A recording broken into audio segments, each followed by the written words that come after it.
Hi friends, இன்றைக்கி நம்ம சிகப்பரிசி அவலையும் வெல்லத்தையும் வச்சு 15 நிமிஷத்தில் ஈஸியாக செய்யக்கூடிய ஒரு ஹெல்த்தியான லட்டு ரெசிபி தான் பார்க்க போகிறோம். லட்டு செய்கிறதுக்கு 1 கப் அளவு சிகப்பரிசி அவல் எடுத்து வச்சுருக்கோம். இது திக்காக இருக்கிற அவல். இதே மெத்தடில் நீங்கள் வெள்ளை அவல்லையும் லட்டு செஞ்சுக்கலாம். ஒரு கடாய் சூடாயிடுச்சு. இதில் நம்ம 1/2 கப் அளவு துருவின தேங்காவை சேர்த்துக்கலாம். இதை நல்ல வாசனை வர அளவுக்கு வெறும் வாணலிலே நம்ம வறுத்து எடுத்துக்கலாம். பாருங்கள், இந்த மாதிரி நல்லா ஈரப்பதம் ஃபுல்லாக போகிற மாதிரி நம்ம வறுத்து எடுத்து வச்சுக்கலாம். அப்போ தான் லட்டு சீக்கிரம் கெட்டு போகாமல் இருக்கும். அதே கடாயில் 1 டேபிள் ஸ்பூன் அளவு நெய் சேர்த்துடலாம். இதில் ஒரு 10 முந்திரியை பொடியை நறுக்கி வச்சுருக்கோம், அதை சேர்த்துடலாம். இது மிதமான சூட்லேயே வச்சு நல்லா சிவக்கிற அளவுக்கு நம்ம வறுத்து எடுத்துடலாம். இப்போ வறுபட்டுடுச்சு. இதை தனியாக எடுத்து வச்சிடலாம். மீதி இருக்கிற இந்த நெய்லியே நம்ம அவலை சேர்த்துடலாம். தீயை மிதமாகவே வச்சு அவளோட பச்சை வாசனை போயிட்டு ஒரு ஸ்வீட் ஸ்மெல் வரும். அது வரைக்கும் நம்ம இதை நல்லா வறுத்து விட்டுடலாம். இது பார்த்திங்கன்னா வறுபடாத அவல். இது நெய்யிலே நல்லா வறுபட்டு பொரிஞ்சு உப்பி வந்திருக்கு. இந்த அளவுக்கு நம்ம இதை வறுத்து எடுத்துக்கலாம். இப்போ இது ஒரு தட்டில் கொட்டி ஆற வச்சுக்கலாம். இது எடுத்திங்கன்னா இப்படி உடைச்சி பார்த்தா ஈஸியாக நல்லா உடைய வரும். இப்போ இந்த தேங்காவையும் அவளையும் நம்ம மிக்ஸி ஜாரில் சேர்த்துக்கலாம். நம்ம இதை பொடியாக வேணாலும் பொடிச்சிக்கலாம், இல்லை கொஞ்சம் கரகரப்பாக வேணும்னாலும் பொடிச்சிக்கலாம். நமக்கு விருப்பத்துக்கு ஏற்ற மாதிரி இதை பொடிச்சு எடுத்துக்கலாம். இப்போ நான் பார்த்திங்கன்னா கொஞ்சம் நல்லா கரகரப்பாக பொடிச்சு எடுத்திருக்கேன். இப்படி செய்யும்போது அது வாயில் கடி போடும்போது நமக்கு நல்லாயிருக்கும். ஒரு சாஸ்பேனில் 1 கப் அளவு வெல்லம் சேர்த்துக்கலாம்.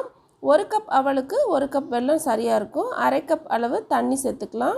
இப்போ இது நல்லா கரையட்டும். இதில் கல் தூசி ஏதாவது இருக்கும், அதனால இதை நம்ம கரைய வச்சிடலாம். இப்போ இது நல்லா கரைஞ்சி வந்துருச்சு. இதை வடிகட்டிக்கலாம்.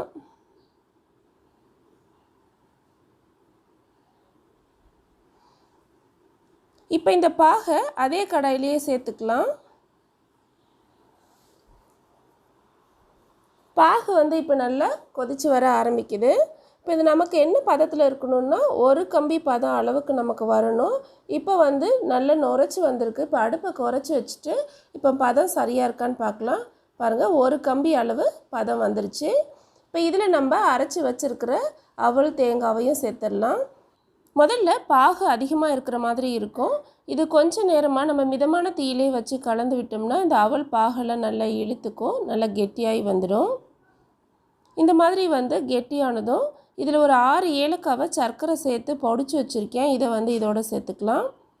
அப்புறம் நெய்யில் வறுத்து வச்சுருந்த முந்திரியும் சேர்த்துடலாம். தேவைன்னா இன்னும் கொஞ்சம் நெய் சேர்த்துக்கலாம். நான் 1 ஸ்பூன் அளவு நெய் சேர்த்துருக்கேன்.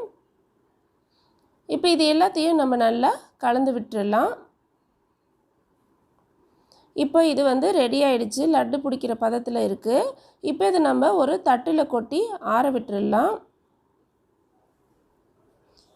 ரொம்ப ஆறிட்டாலும் நமக்கு இது லட்டு பிடிக்க வராது. கை பொறுக்கிற சூடு இருக்கும்போதே நம்ம தேவையான அளவு நம்ம உருண்டை பிடிச்சிக்கலாம். இப்போ நம்ம உருண்டை பிடிச்ச உடனே பார்த்திங்கன்னா இது சாஃப்டாக இருக்கிற மாதிரி இருக்கும். கொஞ்சம் நேரம் ஆச்சுன்னா இந்த அவல் பாகை எல்லாம் இழுத்துக்கிட்டு நல்லா கடித்து சாப்பிட்ற மாதிரி இருக்கும். எல்லா லட்டையும் பிடிச்சி வச்சிட்டோம். இப்போ இது எப்படி வந்திருக்குன்னு பார்க்கலாம். இந்த லட்டு நம்ம சாப்பிடும்போதே பார்த்திங்கன்னா நல்ல கரகரப்பாக இருக்கும். அதோட தேங்காய் முந்திரி அந்த நெய்யோட டேஸ்ட்டும் சேர்ந்து வரும்போது நமக்கு ரொம்ப நல்ல டேஸ்டியான ஒரு லட்டு. இதை நீங்கள் ஈவினிங் ஸ்நாக்ஸ் மாதிரியும் குழந்தைங்களுக்கெல்லாம் கொடுக்கலாம்.